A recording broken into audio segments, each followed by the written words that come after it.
Welcome to our webinar on decarbonizing of the Indian transport sector, organized by Agora Verkehrswende today.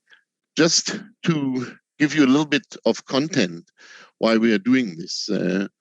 As you know, Agora is a German-based think tank founded by two foundations, Stiftung Mercator and the European Climate Foundation, with the aim of supporting Germany and the German government with policy recommendations on the pathway to a climate neutral transport system in Germany by 2045.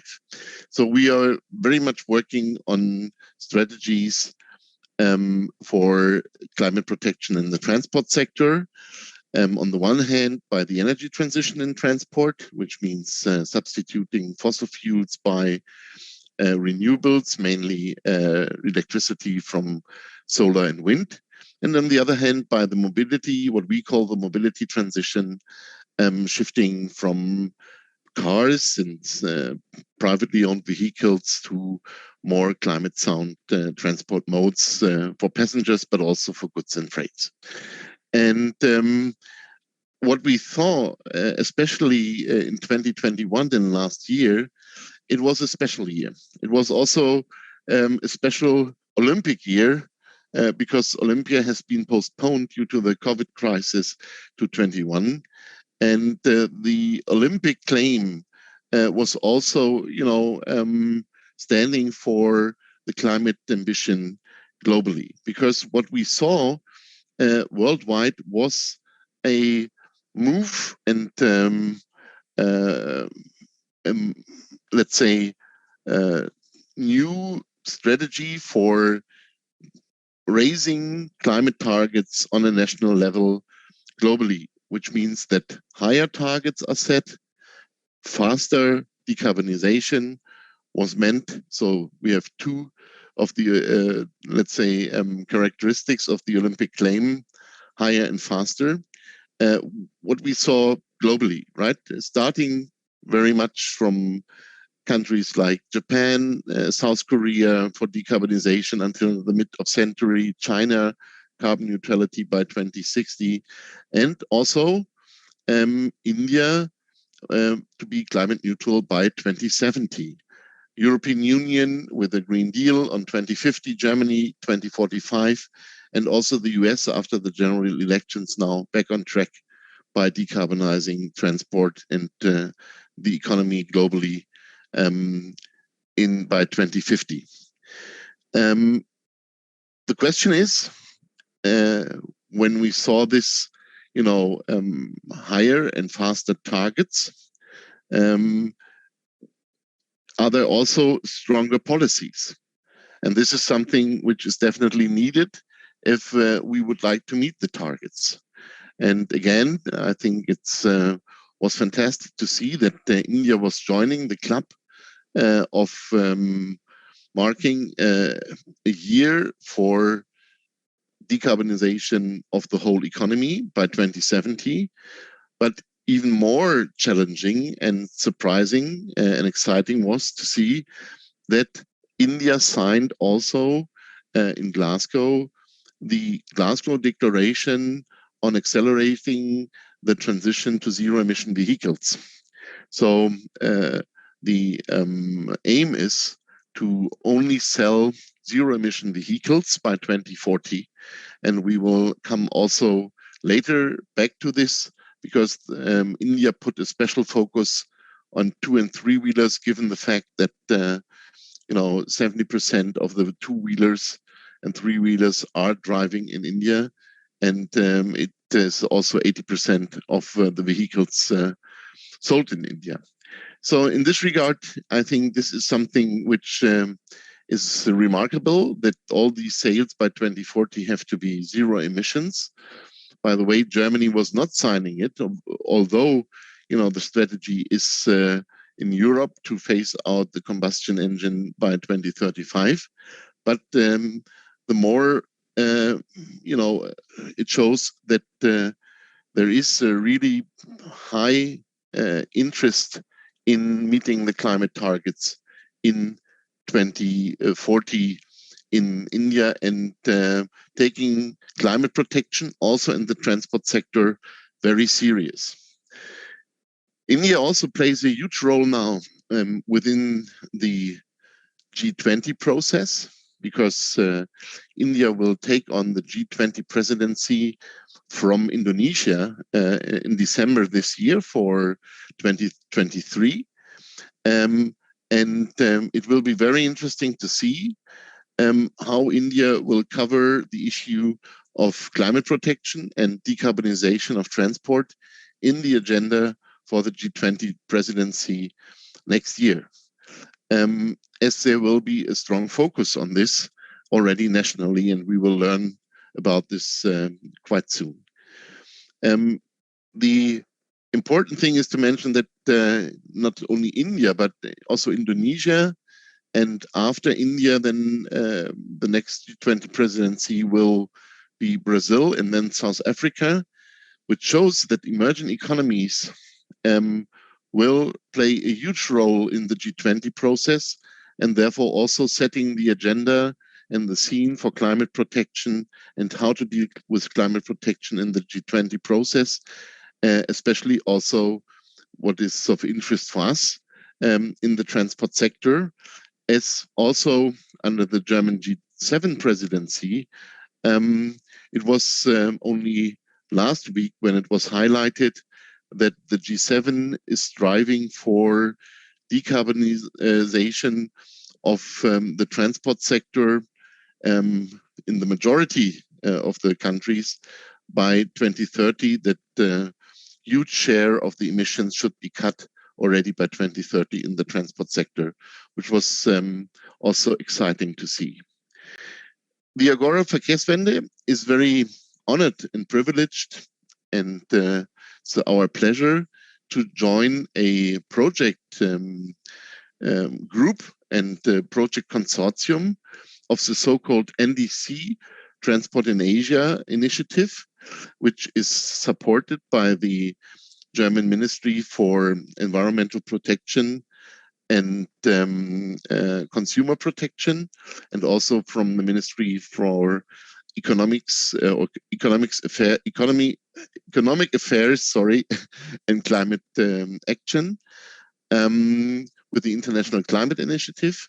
And the consortium is led by GIZ, Deutsche Gesellschaft für internationale Zusammenarbeit, German Technical Corporation, and together with other very well-renowned partners like the World Resources Institute, the International Council on Clean Transportation, the International Transport Forum, the Sustainable Low Carbon Transport Partnership, and REN 21.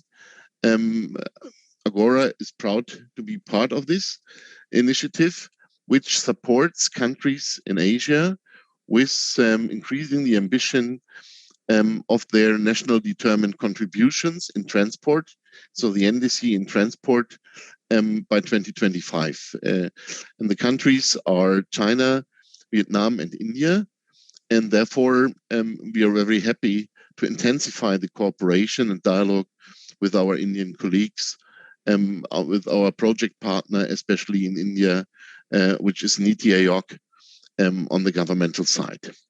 And within this project, there has been already formed a forum for decarbonizing transport on national level, a multi-stakeholder forum with governmental institutions, business sector, and civil society and science, which is discussing pathways to the decarbonization of the transport sector, and who might be interested also in discussions around this forum might also like to see the recording of a webinar which took place yesterday on the just transition in the German automotive sector and the Indian automotive sector.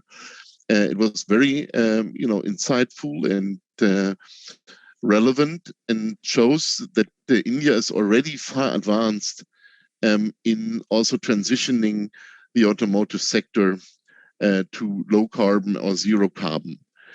And in this regard, I think this is something which we also take on here, which plays a huge role. And now I talked already enough, and I'm very happy to have two very experienced speakers from India today on the issue of decarbonizing transport, which will give two short presentations for or as a foundation for our joint discussion afterwards. And so it's my great pleasure, first of all, to welcome Vanchit Yori, who is a German Chancellor Fellow and guest researcher currently at Agora Verkehrswende. And we are jointly working on the question of setting up a long-term business plan for charging infrastructure in India and in Germany, or comparing this and learning from each other by setting up charging infrastructure for electric mobility. And Vanchit will start this presentation with a presentation called The Indian Transport Sector and Pathways to Decarbonization, a broad overview before we get the second presentation, and I will introduce also our second presenter today, which I'm also very happy to have him with us. But this will be later on. Now I hand over the floor to Vanchit. And Vanchit, the floor is yours, and we are very much looking forward to your presentation. Thank you, Christian, for the kind introduction and setting a great context on the Indian transport decarbonization pathway. Good morning, everyone. I wanted to take this opportunity to give a broad overview of the Indian transportation, currently where we stand and how we want to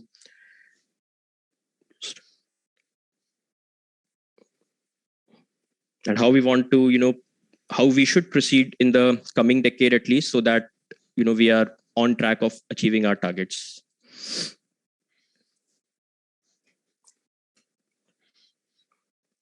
So let me begin with giving some snapshots from the current road transport in Indian cities.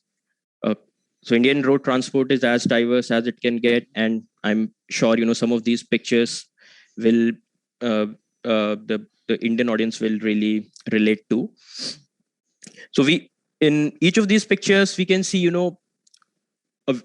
a multitude of form factors which are available. Some of them are very, very India specific as well, and some of them are innovations which have come up in the last few years to serve specific Indian local needs. So this is exactly what makes it very challenging as well as exciting, where you have these multiple form factors plying on Indian roads, each requiring a different strategy, a different approach to to how we can make them clean, and then just bringing it all together and achieving the overall broad transport decarbonization goals which India has set for itself.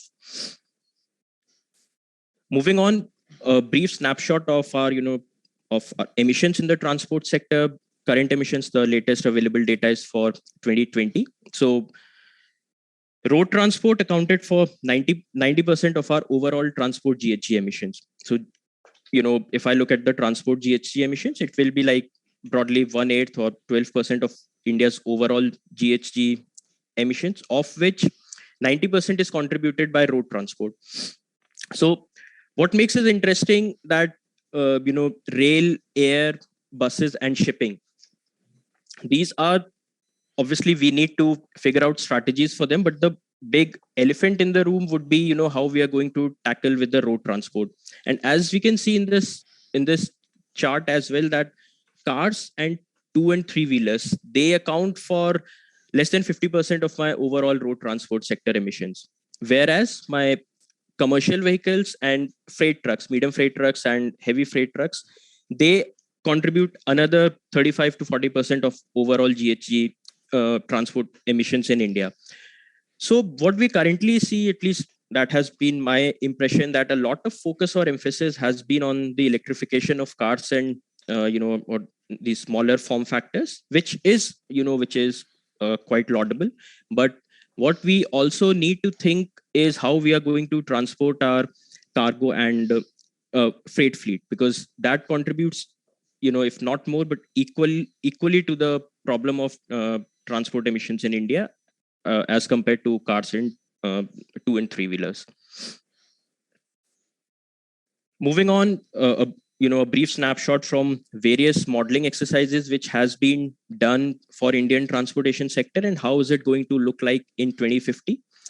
So most of them have, some of them, they have like a very pessimistic outlook as well, but most of them have concluded that a 2-degree mitigation path, 2-degree mitigation pathways exist for Indian transportation sector, but we need to be very aggressive in terms of policies and execution on ground. And when I say we need to be aggressive, that means we have to go and start looking beyond the whatever policy actions we have currently in place, because this massive overhaul will require more policy actions than we have, especially for the heavier form factors.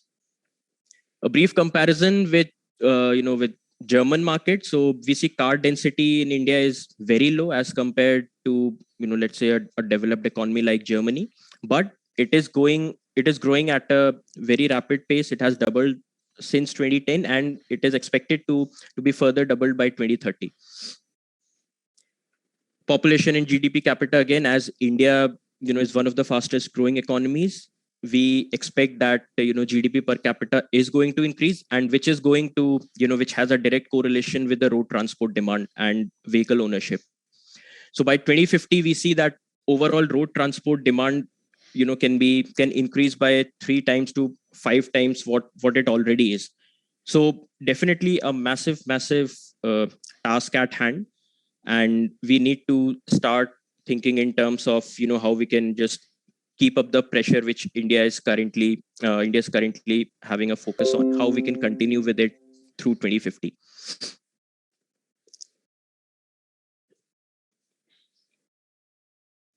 Here I wanted to give a quick glimpse of what India has committed when it comes to its transport sector decarbonization. So within this umbrella goal of net zero by 2070, we have further sub goals which are directly related to the transportation sector. As Christian briefly mentioned earlier, this Glasgow Declaration, which was signed in last COP, that all new car sales will be zero emission by 2050, and India is a signatory to that. This is something which India has also committed as part of its decarbonization strategy, that although I would say the share of rail and freight transport is pretty decent in India as compared to many other developed economies, but the country has set further a more ambitious target for itself, where it wants to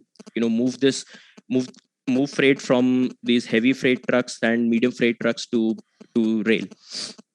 Indian Railways, a government-owned organization which has set its own net zero target by 2030. And vehicle emissions and fuel efficiency standards is something which has picked up pace in India. India has actually bypassed what we call a Bharat Stage 5 a couple of years back, which and aggressively went directly for which is comparable to the Euro 2, Euro 3 standards we have. Directly went to the Bharat Standard 6, but as it has been highlighted that even these targets are not strict enough, and now the discussions have already started how we can make these targets more aggressive. And this is something which is related to the transport sector, because there's a lot of debate around the efficacy of vehicle electrification if the electricity itself is not green. So India is also looking very proactively looking at this issue as well, and huge emphasis has been put on increasing the renewable energy capacity in India, and a target of 50% of installed electricity capacity to be renewable or nuclear by 2030 has been set in this direction.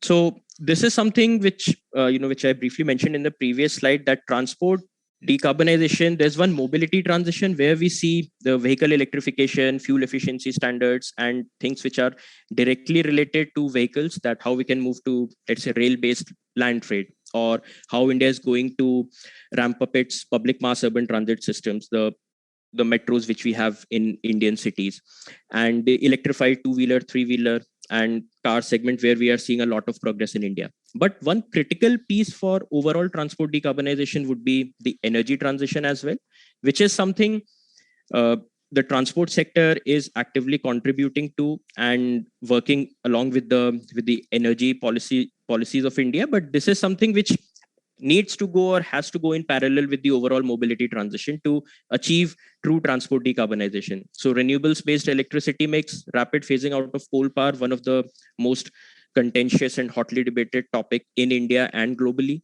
But that is something which needs to be, very much expedited in India.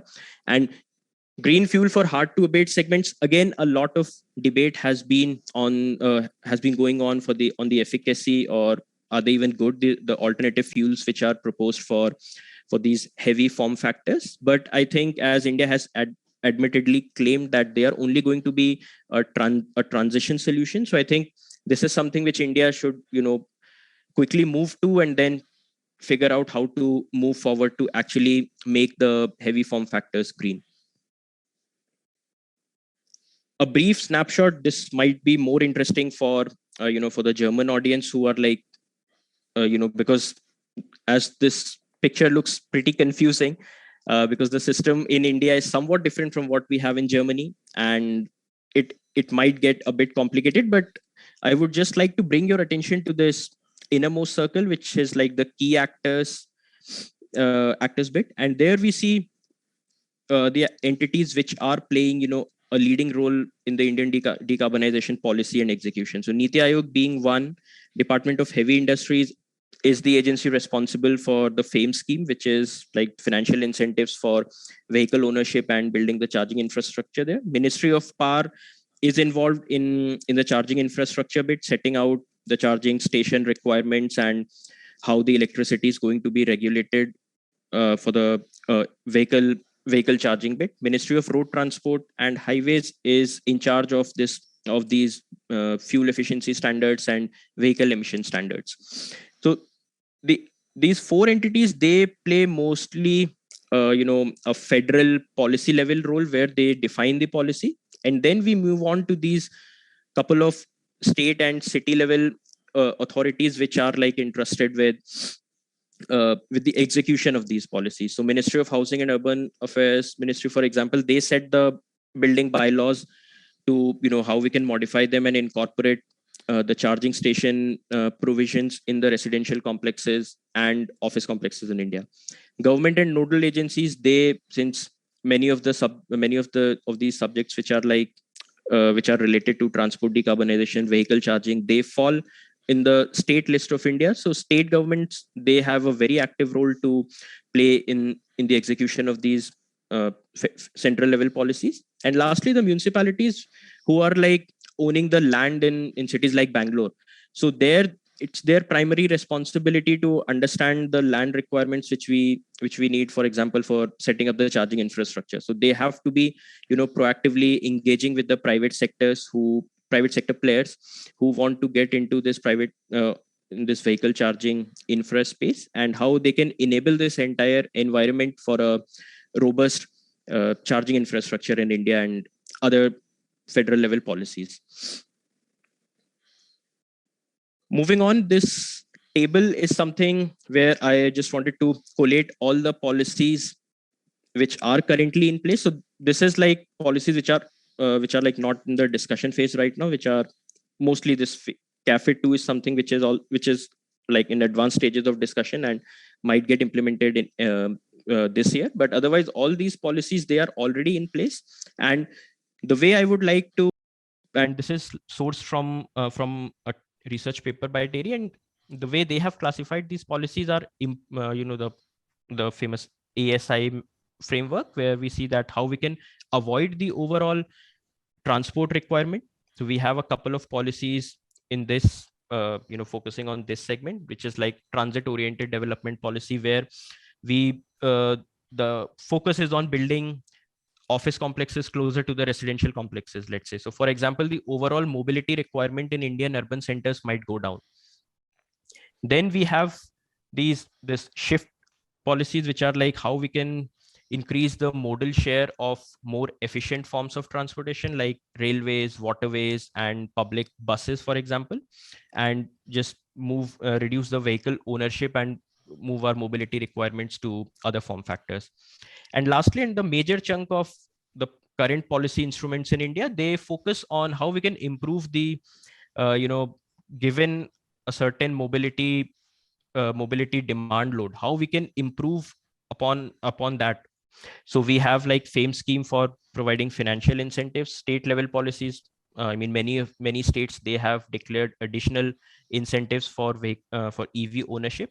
Scrappage policy has also been recently introduced, and like other policies such as fuel efficiency, national policy on biofuels, national hydrogen mission, which has also been started, and a lot of work has been going on in that direction.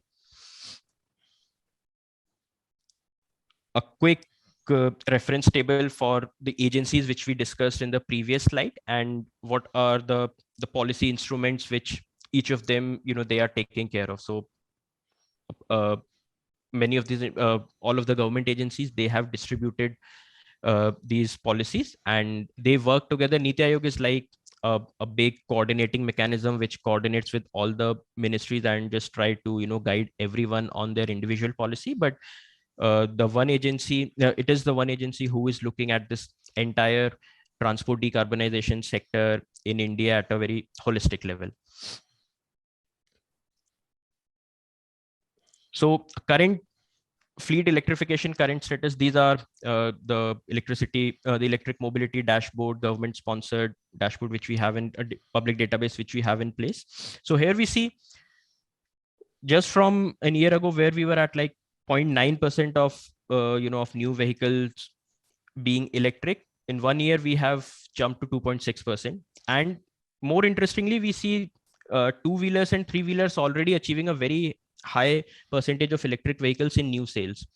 So this is a very promising, a promising number, I would say, for the Indian two-wheeler and three-wheeler segment at least. But four-wheelers and goods vehicle is something where we need to figure out what further mechanism, what further policy instruments we can have in place to just bring these numbers at par with their two-wheelers and three-wheeler counterparts. Again, Niti Aayog projections for vehicle electrification. The idea of putting this figure is, putting this graph is that we are already exceeding our target, or at least what Niti Aayog projected the electrification pathway is going to look like. We have exceeded it for two-wheelers and three-wheelers. We are doing better than what the projections were. But four-wheelers and buses, we are not, I would say, faring that well. And this is something which we need, we'll see how we are going to tackle this issue in the coming years. Lastly, I just wanted to, bring this one point which is like always debated in Indian policy circles, and at least the agencies where I have interacted with, this issue of equity. So here we see that India, is a growing economy, and most of these indicators, you see India is much below than the world average.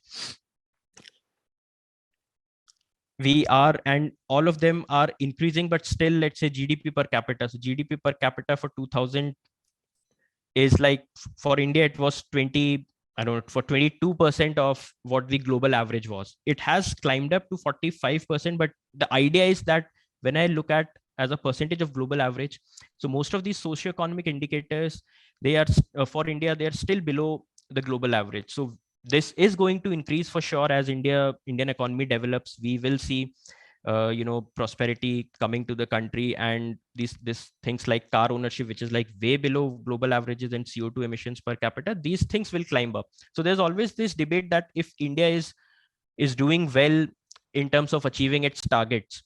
So the last statement is from Climate Action Tracker. They have quoted the statement from one of the Indian ministries that India is on track to overachieve its Paris targets. But the point is that, are we going to be satisfied with these targets? Are these targets enough to to make us net zero by 2040 in terms of transport decarbonization? That's the bigger question which we need to answer. And that's the question we need to keep in mind. We need to understand that, okay, we might see that, India, the transport demand is increasing as projected, and we are doing well as compared to our, uh, as compared to our NDCs. But we need to figure out that are these targets, or are these policy instruments strict enough to achieve the overall bigger objective of net zero by 2040. With that, I would like to hand back to Christian, and thank you for your kind attention. And I look forward to your feedback and questions, in the Q&A section. Thank you. Thank you very much, Vanshit, and for this very informative and insightful presentation. I think it was a great overview of where we are at the moment, and also what are the perspectives.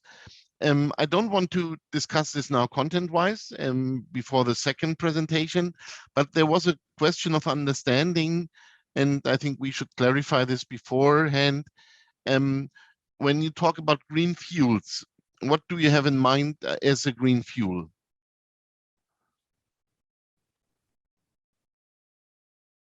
Yeah. So mostly the emphasis is on, on ethanol blending. Till now, green fuels is like electricity fuels or other, more advanced forms of fuels is still at a very nascent, or I would say at a very discussion stage till now. Mostly it's related to how we can add ethanol in like 20%, up to 20% in diesel or the freight fuel, so that, at least the overall oil consumption would go down. Okay, when it's clarified, I think those and the person who asked wouldn't see this as a green fuel, but it's clear that Yes. now what is the definition of a green fuel here. Thanks, Vanshit. And one other thing, the numbers when you presented of the EV tracker, I think they are also, not so easy to read for people with a metric system.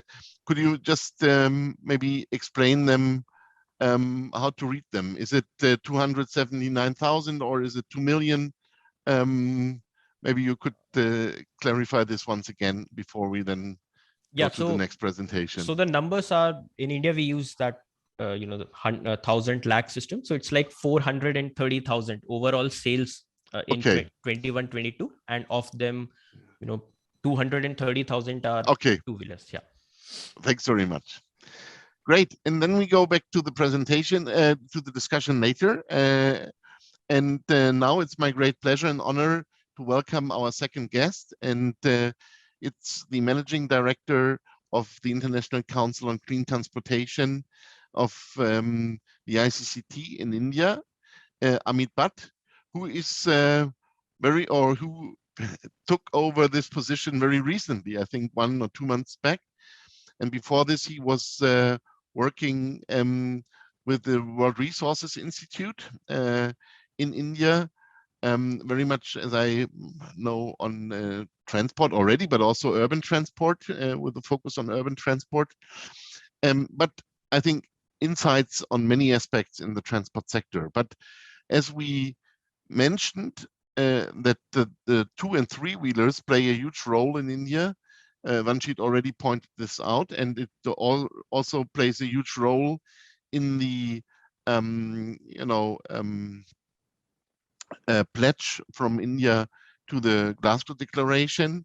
Maybe we go a little bit into depth there, but definitely in the discussion we also cover other issues beyond the 2- and 3-wheelers. But it will be very interesting to see what are the developments there, and also the perspectives of greening and transitioning the 2- and 3-wheelers as a main source and the main form of mobility, especially in urban areas in Indian cities.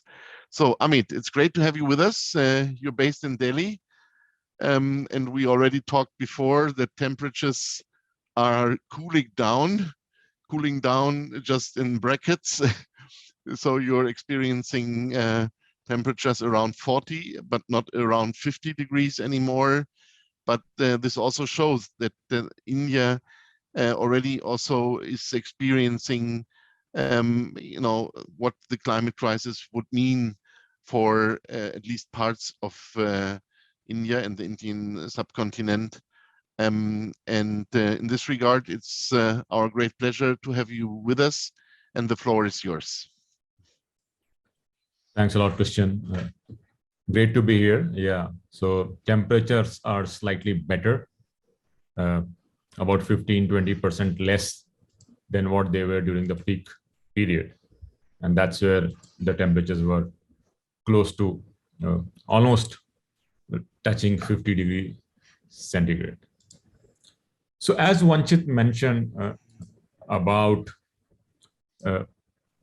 what is happening in India, or what should happen in India for decarbonizing transport, I thought I'll touch base a little more at the two-wheeler and three-wheeler space, but I'll concentrate mostly on the two-wheeler space, because this is something which is not only peculiar to India, but also to Southeast Asia.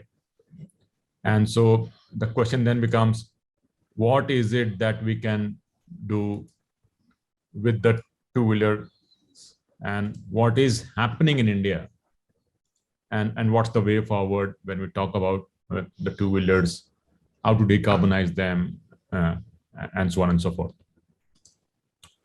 So first is that if you look at the Indian automobile sales scenario, two-wheelers are roughly about 80% of the motor vehicles which are sold. And that's something around close to 15 million annual vehicle sales in India. So if you're talking about decarbonizing transport, road transport is very, very important, but also two-wheeler is equally important, if not more. And there are multiple reasons why this is important. First is that there are absolutely sheer huge numbers that we are looking at in India. Second is, so the two-wheeler segment is almost responsible for almost 60% of the overall petrol consumptions in India. And a lot of this fuel in India, especially the petrol, diesel, is imported. And so it has a huge impact on the foreign exchange reserves of the country. Second is that if you look at the emission, and this is where I meant the particulate matter emission, studies in Delhi have shown that two-wheelers are responsible for almost a quarter of all the particulate matter emission that happens in Delhi. And I'm sure these numbers would be similar for other Indian cities as well. But it's also important from the public health perspective on how do you clean the two-wheeler space, because they are pretty substantive. So in case of Delhi, after trucks, which are almost 30% of particulate matter emission, two-wheelers are the second largest share in terms of the particulate matter emission. And last but definitely not the least is the impact on economy. So the reason why I'm saying this is important is that if you look at the Indian automobile segment, almost India is the largest two-wheeler manufacturer in the world and also the largest exporter. And so as this technology transition happens, as we move from internal combustion engine to other form of two-wheelers, the question is, how do you make this transition smooth because of its impact on jobs, but also the overall economy of the country. So that's the background. Now, if you look at the segment in detail, then almost 45% of the vehicles that are sold are motorcycles that are less than 150 cc, and then roughly another 30% is scooters.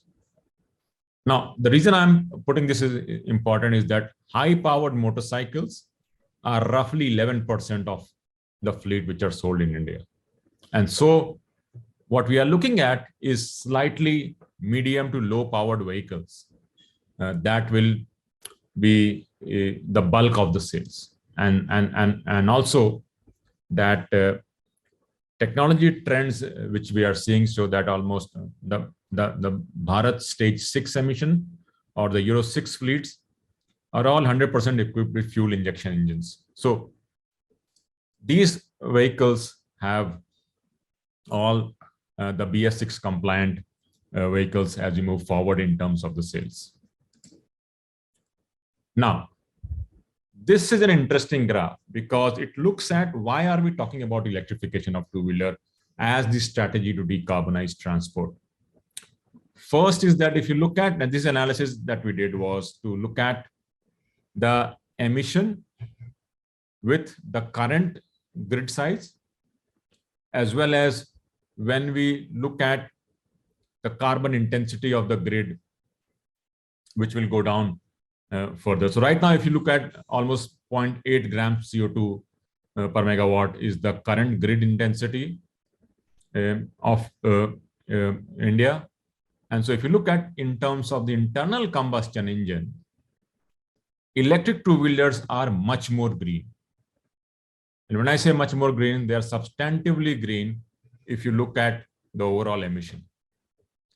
And as we move forward towards further increasing the renewable energy, as we move forward towards further greening the grid, we will see that the reductions would be even more profound. So that's an important aspect of why electrification is important. Second is that if you look at in terms of the life cycle GHG emission, it is almost 30 to 50% less than the new petrol vehicles which are sold. So new petrol vehicles which have all the Euro 6 compliant, if you take that into account, and then if you compare the electric two-wheelers, the difference is almost 30 to 50%.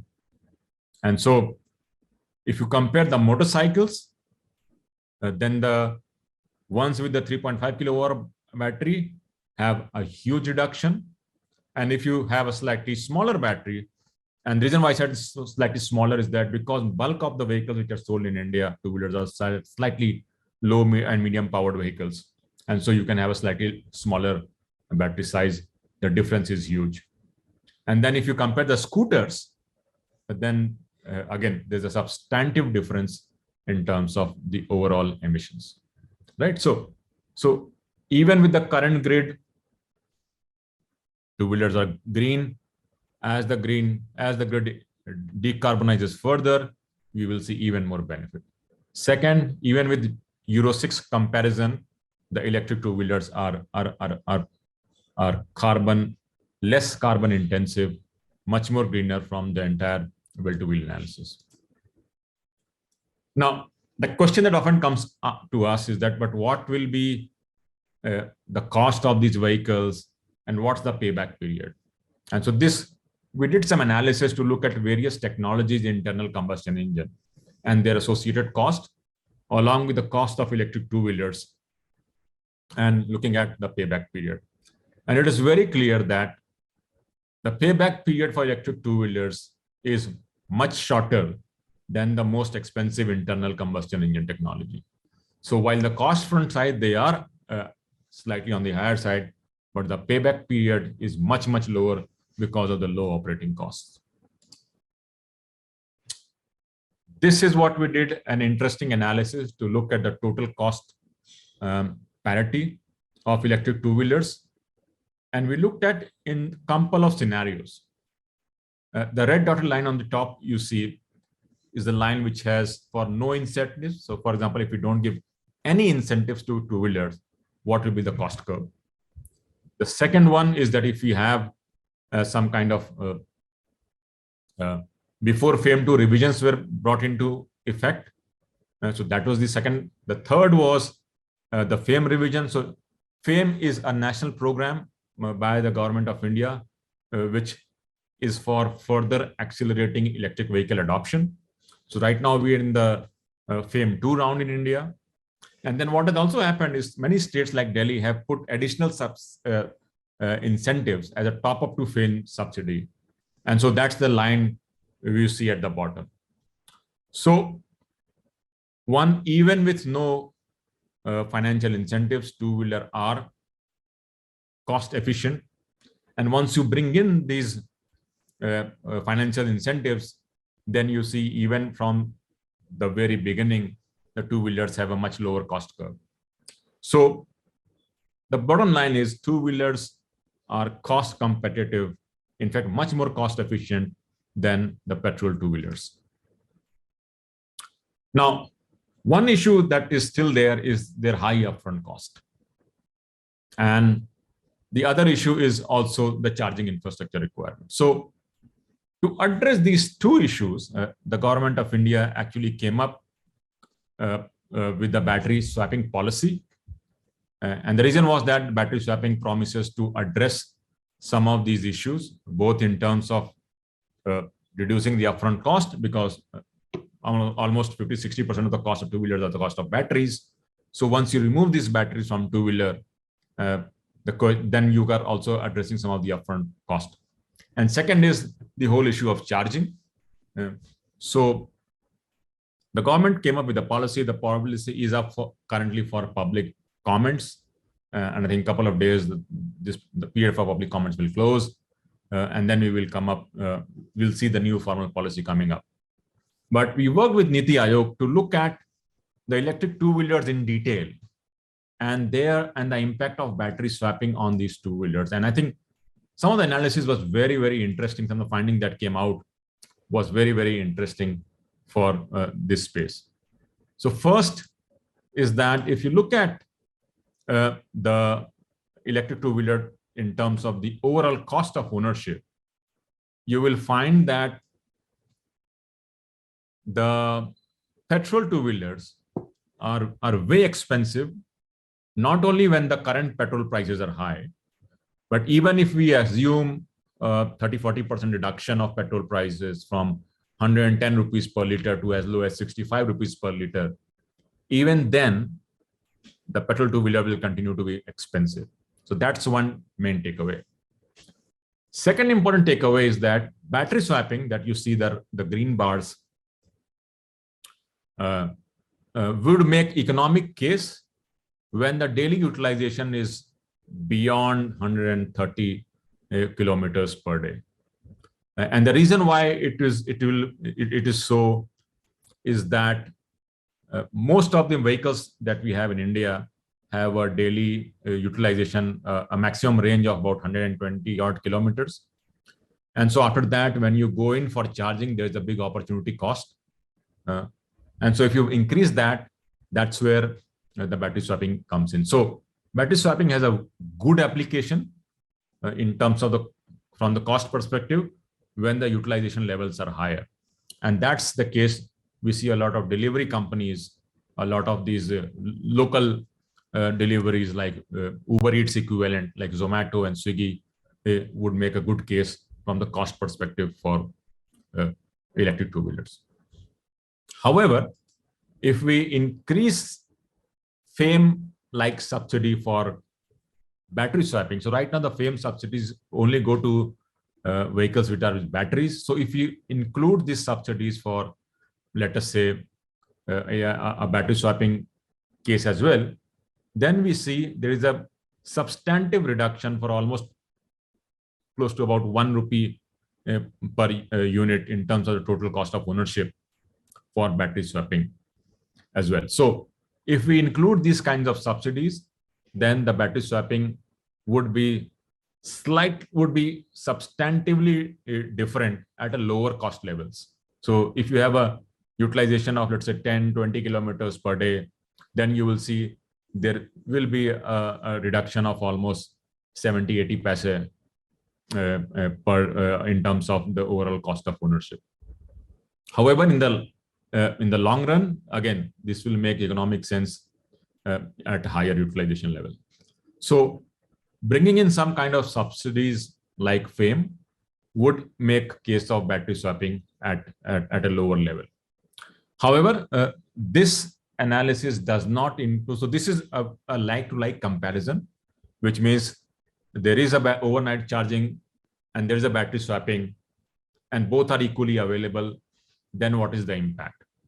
Now, if we include sub questions like for example, if the availability of charging infrastructure, the availability of parking. So if availability of power, the quality of power.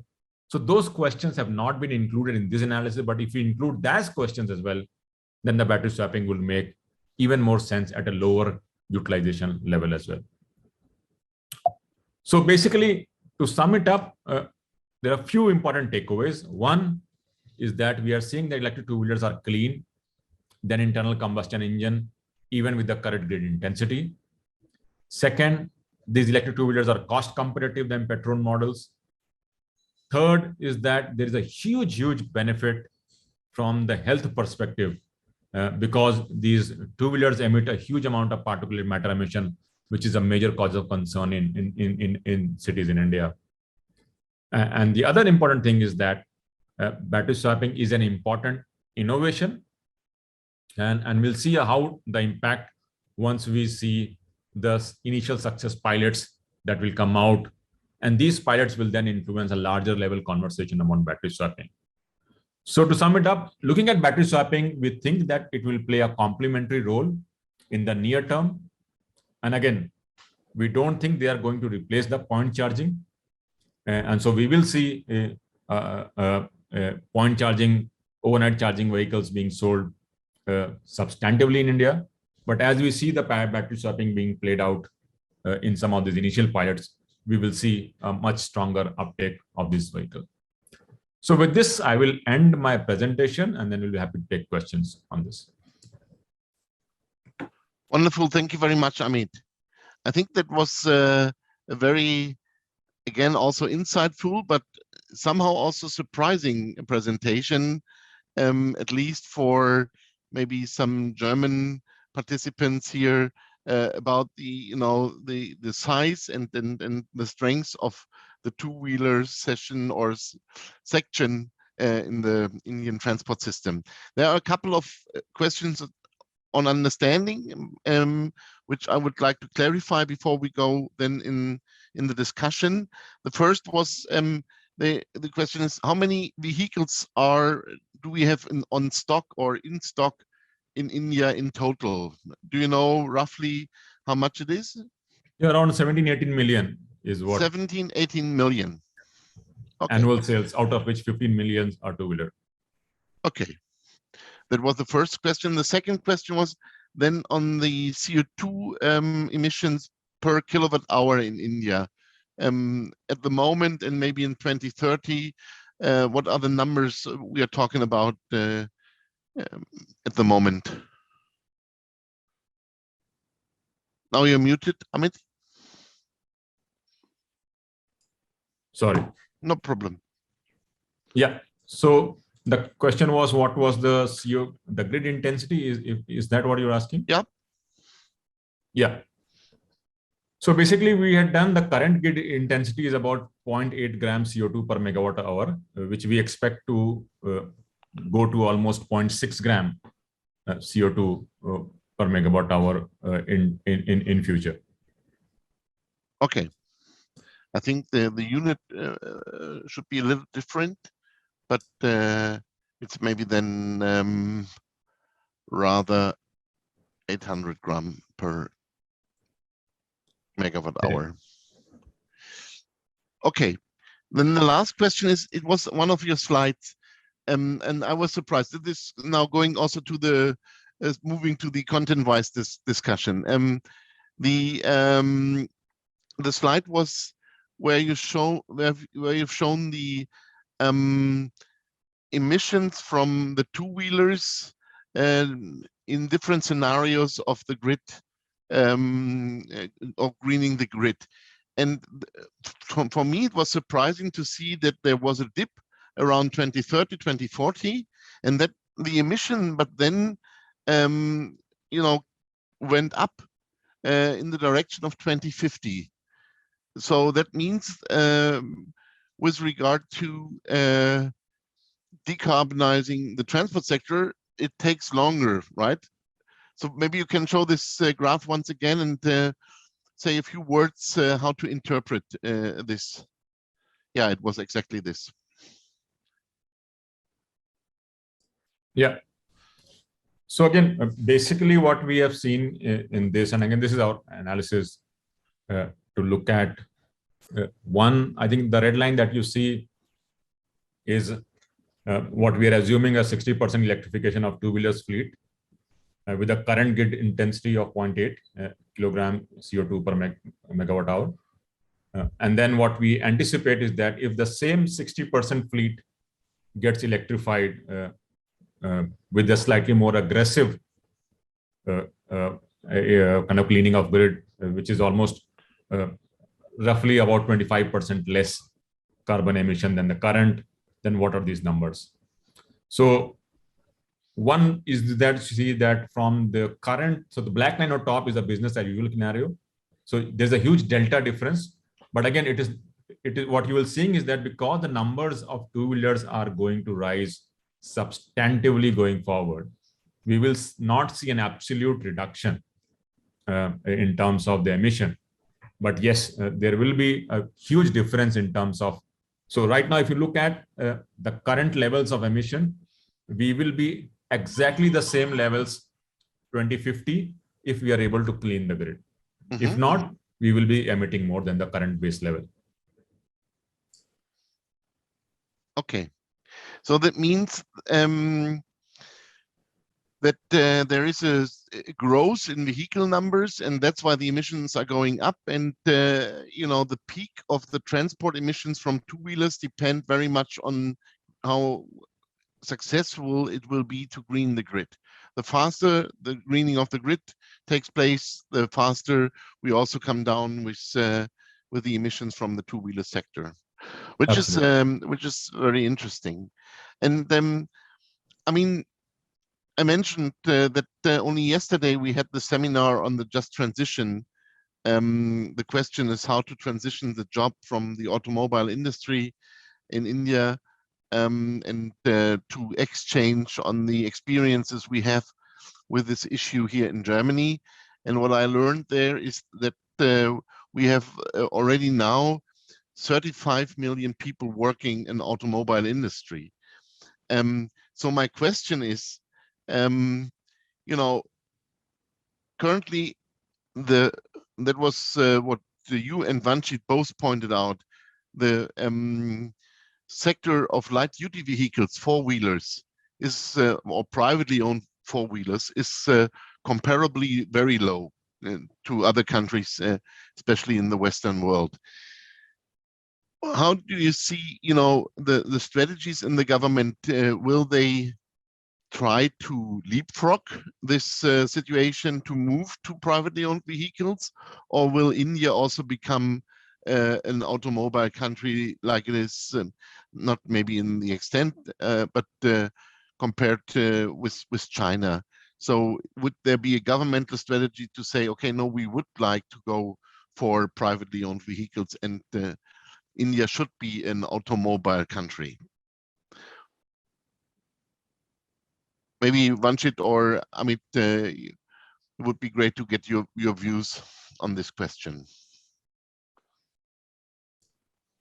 So maybe I can just quickly go in. To me, I think, so India is already an automobile country. It's just that the automobile form factor is not car, but it's two-wheeler. Mm-hmm. And so if you look at cities like Surat, Ahmedabad, they have much higher per capita two-wheeler ownership than, let's say, Bangkok or Ho Chi Minh or some of the cities which we are traditionally associated with as a two-wheeler cities. So I think that's one, is that two-wheelers is the predominant motorization form factor for India. So that's one. Second is, I think if you look at some of the government policies that are coming in, they are focusing a lot on the electrification of one, two-wheelers, but also shared transport. So three-wheelers, taxis and buses, is that there? Not a lot of emphasis is put on cars. And again, it's a very tricky question, because in terms of percentage, yes, they have low numbers, but if you look at absolute number, then it's a huge amount of fleet which is there in India. So how do you electrify them is going to be a big question mark. Okay, but you would both think that the sector, I mean, there was already in the last, let's say, 2 decades, there was the big question, when will the Indian transport sector or the Indian, especially four-wheeler and privately owned vehicle sector, take up? And to maybe also a surprise of many people, it didn't take up really fast like we did see it in other Southeast Asian countries. But would you expect such a development still to come in the next years? Which I think will put a lot of pressure on decarbonizing the sector, even more difficult than to do this.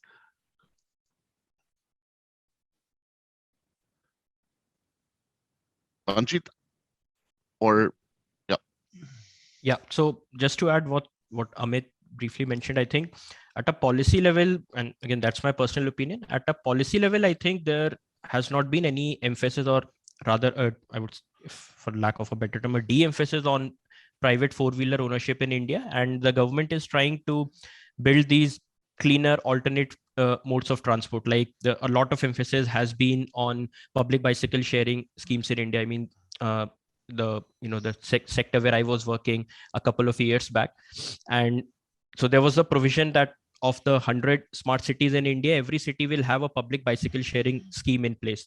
So to me, I think the problem lies in the execution of the policies, of such policies, because these policies are not able to take off that well in India, either due to lack of infrastructure or lack of private investment in such sectors, the way at least I see in Germany.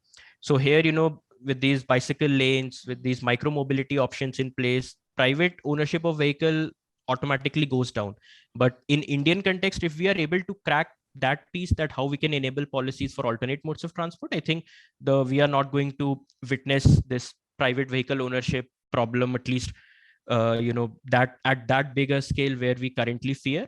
But if that doesn't happen, then as we discussed, that this might become, the overall stock might become too big to handle, and will even with a substantial electrification of the sector, we'll see an overall increase in CO2 emissions in the coming years.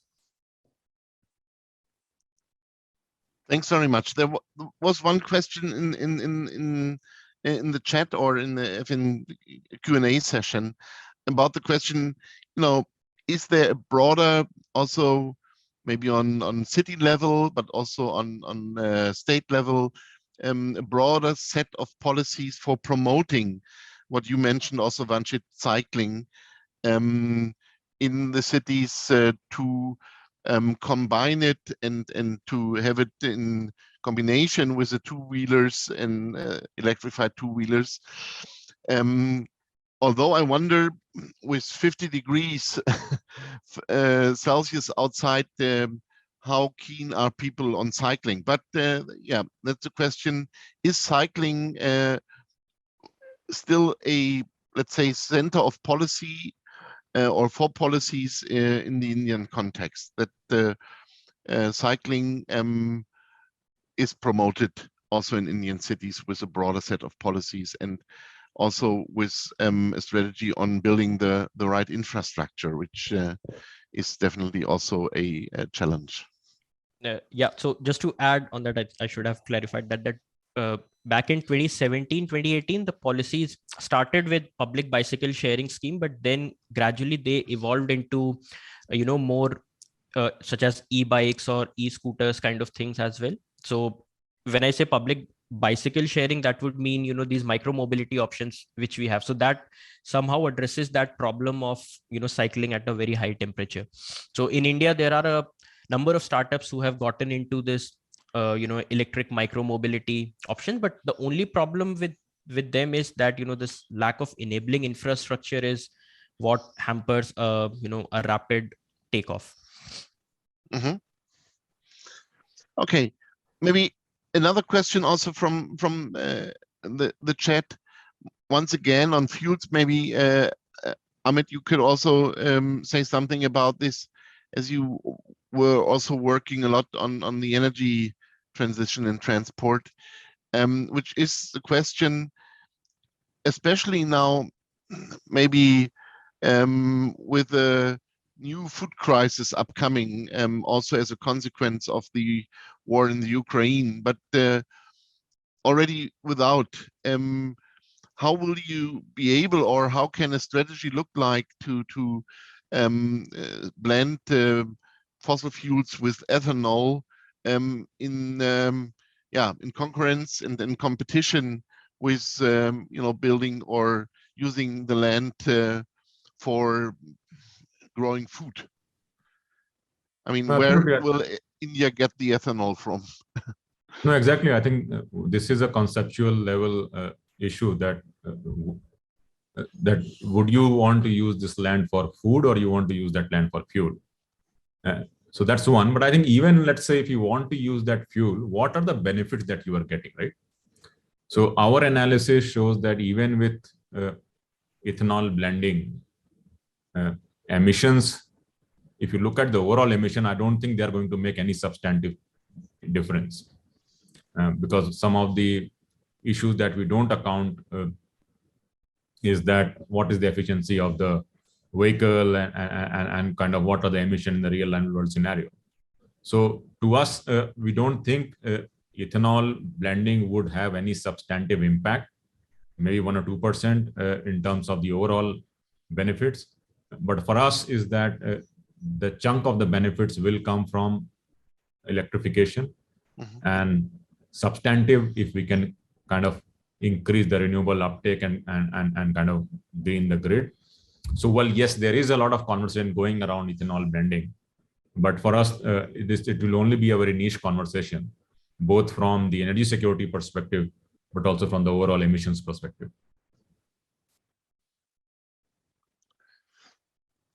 Thanks very much. Then a question from my side also is because we saw only a couple of weeks ago that there was a partnership formed between the city of Berlin and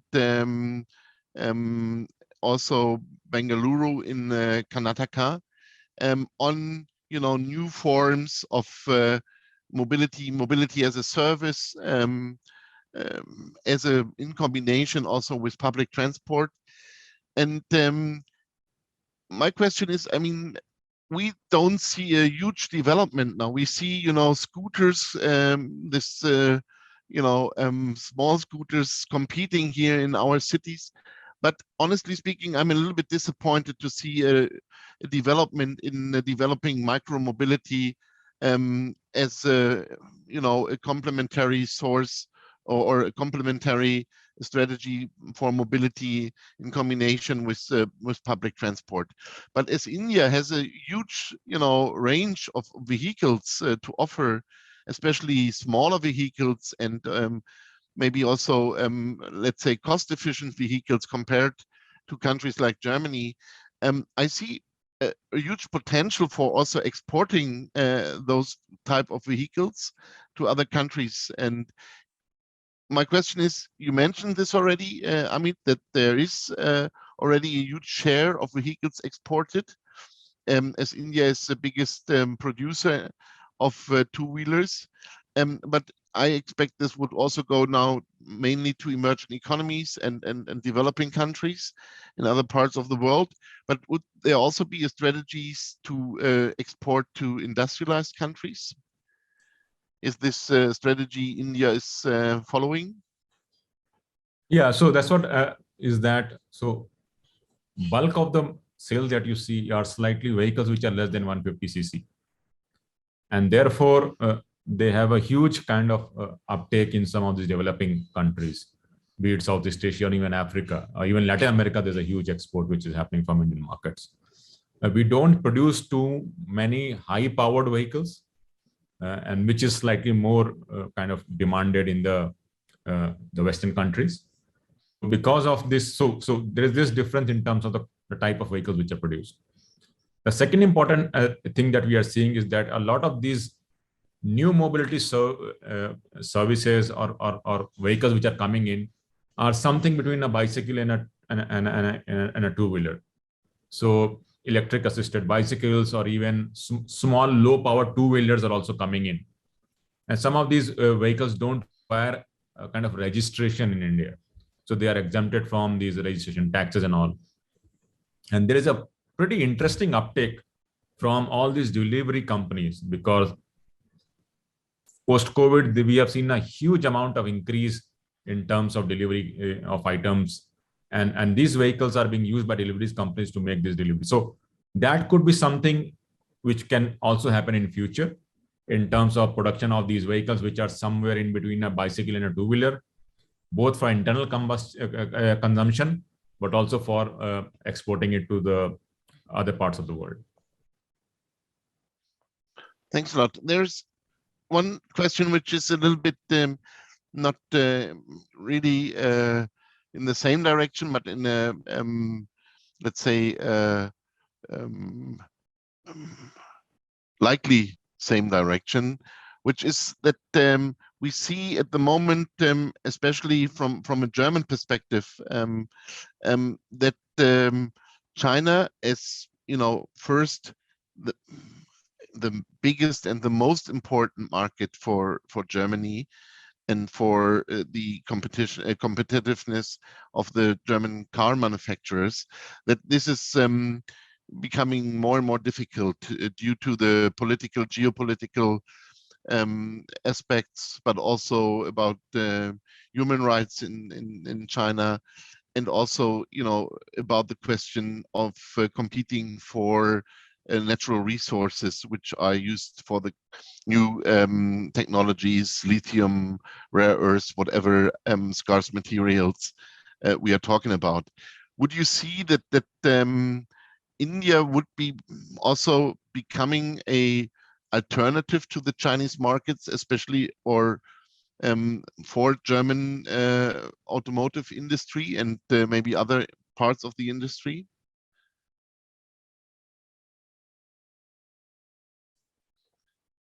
Whoever would like to answer, most welcome.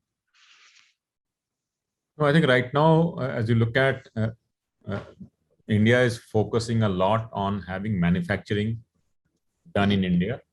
And so, I mean, we've been following this whole debate on social media on Tesla kind of setting up factory sales in India, and the response has been that for in order to sell, you have to manufacture in India. So that's the big push which the government has taken, and they have also come up with a very interesting and timely performance-linked investment PLI scheme, wherein there is an incentive for you to manufacture in India. So the big push from the government is that if you want to sell vehicles in India, you have to manufacture in India. So I think that is something which is interesting. And also at sub-national level, a lot of states have come up with their own electric vehicle policy. And if you look at the bunch of these policies, you'll realize that barring a couple of them, a lot of these policies are more from the industrial policy perspective, which is giving incentives for companies to set up their own electrification kind of subsidiaries or having a manufacturing facility. So to me, I think it's a great opportunity because of this push from national government and state government, which we are seeing a lot of companies taking advantage and setting up a big manufacturing facility in India. So to me, that's a big kind of opportunity, both in terms of two-wheeler, three-wheeler, but also for the larger form factors as well. Thanks. We talked now a lot about passenger transport, and is there already a strategy on how to do the energy transition in the heavy-duty sector or in the freight sector, road freight sector? I mean, Manjit was pointing out that there's also very aggressive and offensive strategy on pushing freight to rail with a share of 45%, which is compared to Germany really huge. Yeah, but given the size of the country, also better understandable. But nevertheless, if it comes to road transport, is there already a strategy also for decarbonization, or is this just in a, let's say, premature status at the moment, the discussion in India on heavy-duty trucks?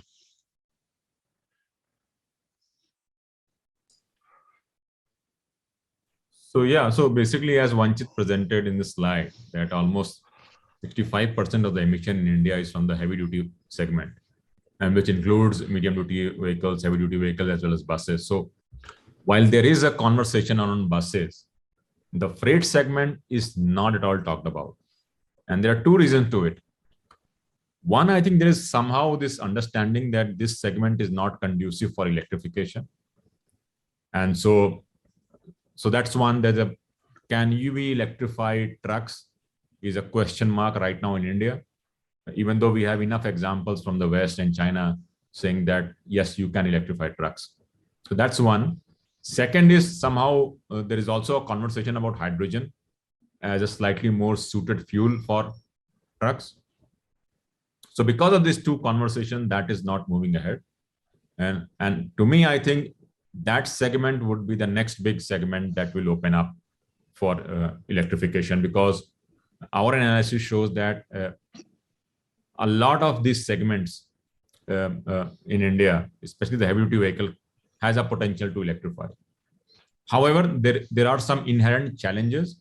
One, if you look at the existing trucking industry, is very fragmented. So almost 3/4 of the vehicles are owned by people who own 5 or less vehicles. So that's one. Second is almost 40% of the return trips are empty.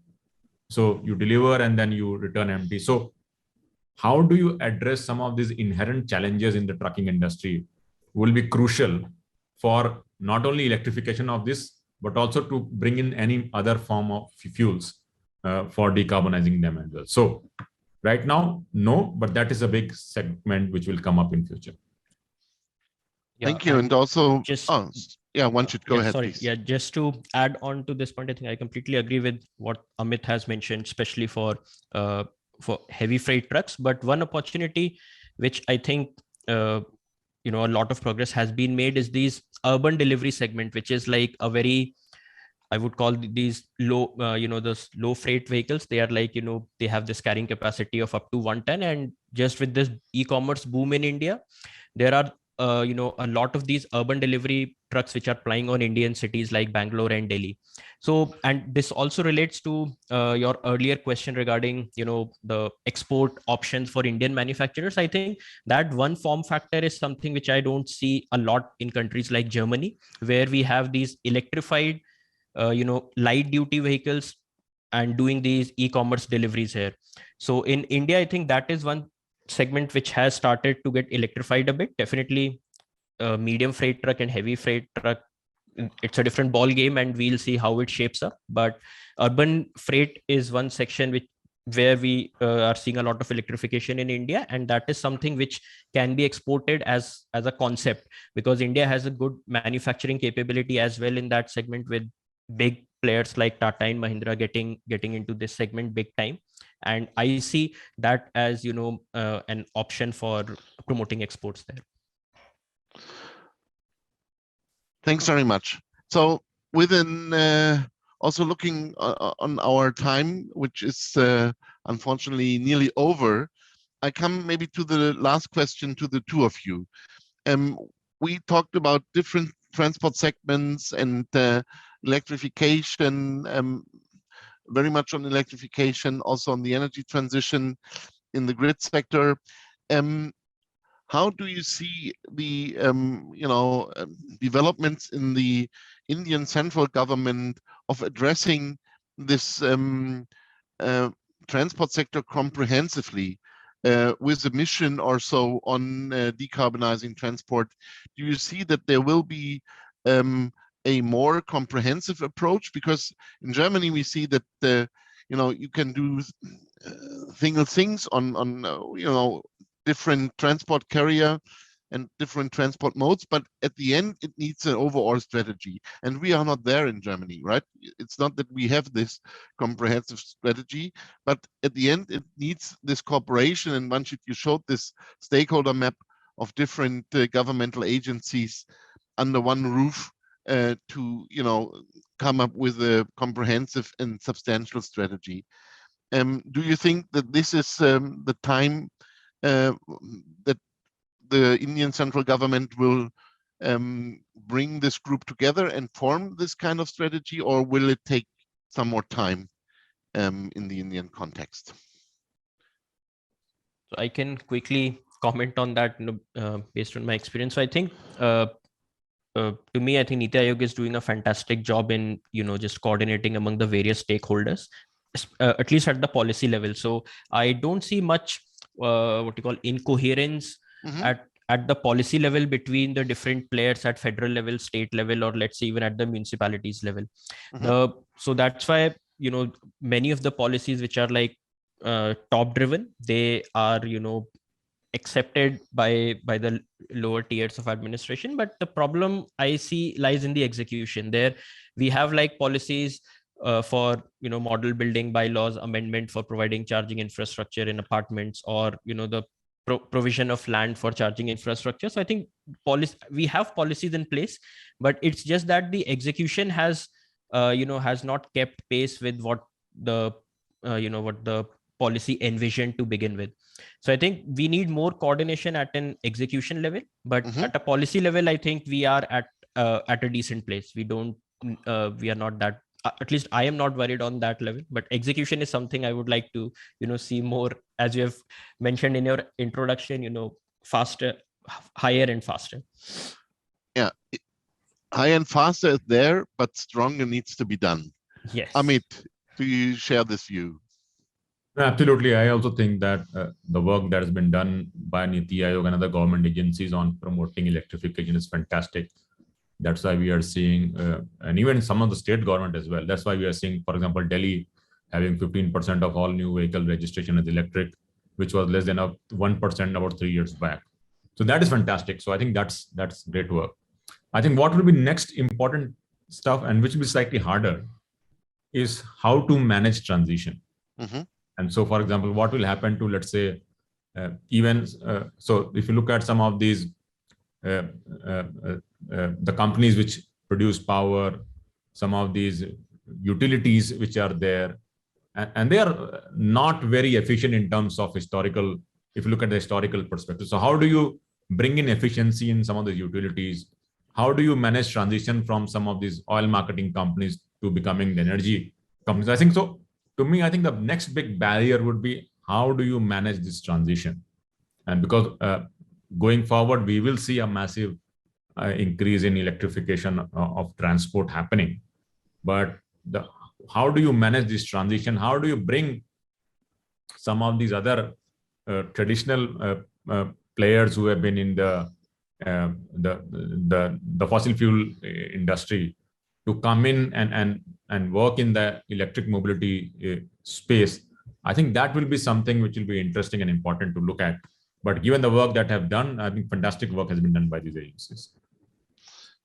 Thank you very much. I would have loved to say this also for the German government, that their work on electrification of transport is fantastic. Let's see when this will be. And thank you very much for this insightful presentations and discussions. I think for me, what I really take away on the top level is, first, given the fact that there will be a huge growth also in transport demand in India in the next years, for passenger transport as well as for freight. It's so important to be really very, very, or with high pace and high acceleration on the energy transition of transport and the electrification, because it will be the way to cut the peak in the transport emissions, which will be related to the transport growth, which is one thing. The second thing on top level is that it might be really interesting to see, what kind of vehicle types are electrified, and if they can also play a role in our transport system, because I see really a gap there if it comes to the question on the maybe not so useful scooters only in Germany, and then bigger cars.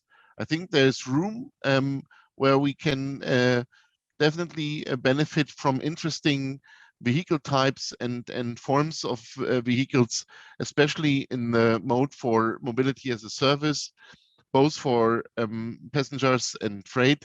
So that would be also something definitely to follow up on. And again, I think it won't be the last, definitely the last webinar and discussion we have on decarbonizing transport in India, but it's great to see the progress, and it will be very interesting to see what happens, especially with India taking over the G20 presidency at the end of this year, and maybe also driving the agenda on decarbonizing transport on a multilateral level. With this having said, I thank you very much, Amit and Vanshit, for your, sharing your experiences and expertise with us. I think that was fantastic. And I think everyone who joined the discussion today, or not today only, we will again share this also on YouTube once we are ready with this, and we will share the presentations of the both of you. And we will also share the link to the discussion we had yesterday on the just transition in the automotive sector, and also on some sources of the NDC Transport in Asia project, which is also dealing a lot with decarbonizing transport in India, and is a great source of knowledge if you are interested to deepen your knowledge or to dive deeper in the field of transport and decarbonization in India. So thank you very much. Thanks also to Elizabeth and Marisa for organizing this and having it well done on a technical level, that everything worked. This is also quite good to see that we had no technical problems. Thanks very much. Have a great day, and see you next time. Stay confident, healthy, and safe. Bye-bye. Thanks, everyone. Bye. Thank you.